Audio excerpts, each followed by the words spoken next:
Bakının Xəzər rayonunda 1986-cı il təvəllüdlü Tahirə keçmiş həyat yoldaşı intiqama xəsarət yetirib. Məlumata görə hadisə rayonun Zirə qəsəbəsi yeni yaşayış sahəsində baş verib. Tahirə həmin yerdə yerləşən nömrəsiz fərdi evinin həyətində keçmiş həyat yoldaşı intiqam ilə mübahisə edib.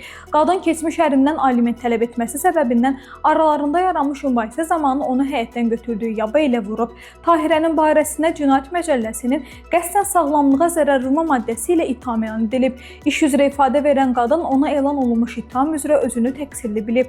Tahirə ifadəsində göstərib ki, mübahisə aliment üstündə baş verib. Mübahisə zamanı intiqam yaba ilə onun üstünə gəlib və zərbələr endirib. O isə aləti keçmiş ərindən alaraq onu qorxudub və oradan uzaqlaşıb. Zərər çəkmiş isə qeyd edib ki, Tahirə ona yaba ilə hücum çəkib. Yabanı ondan alıb yerə atandan sonra isə keçmiş arvadı taxta parçası götürərək ona xəsarətlər yetirib. Bundan sonra hər iki tərəf 102-yə zəng edərək döyüldüyü barədə məlumat verib. Zərər çəkmiş şəxs ifadəsinin sonunu təqsirləndirilən şəxslə barışdığını, ondan şikayətçi olmadığını bildirib. Xəzər rayon məhkəməsinin hökmü ilə təqsirləndirilən şəxs azad edilib. Onun barəsində olan cinayət işi üzrə icraata xitam verilib.